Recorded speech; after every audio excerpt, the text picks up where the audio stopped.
สบายดีเนาะวันนี้ที่พามาเบิ่งหัวกินยาปลูกเองหลังจากวานมาได้4 เดือนแล้ว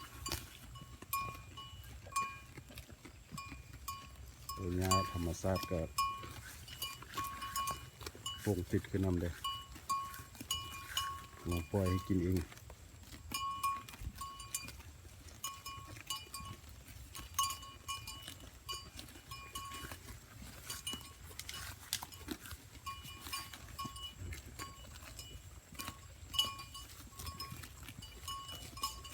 ไป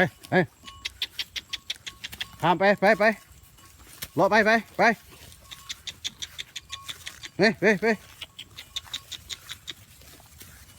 น้อยนี่ก็กินเนี่ยเล็มข้ามไป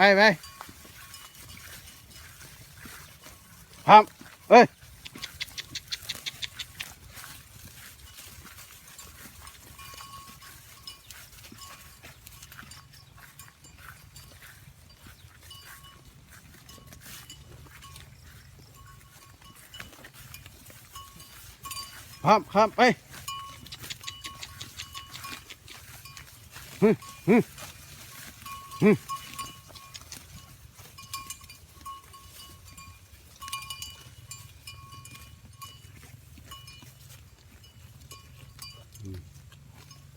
แปลงนี้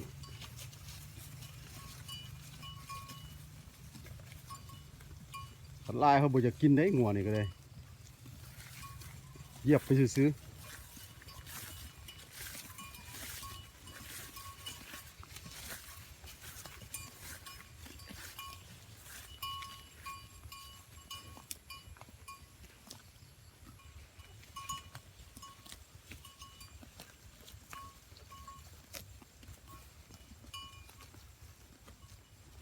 ยามแรง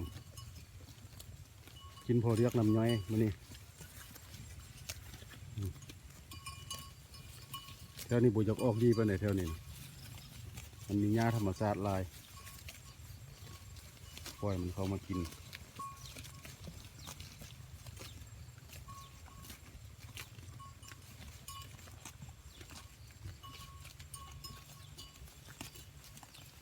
จบคลิปเลยเท่านี้ก็เลิกคลิปนี้เด้อ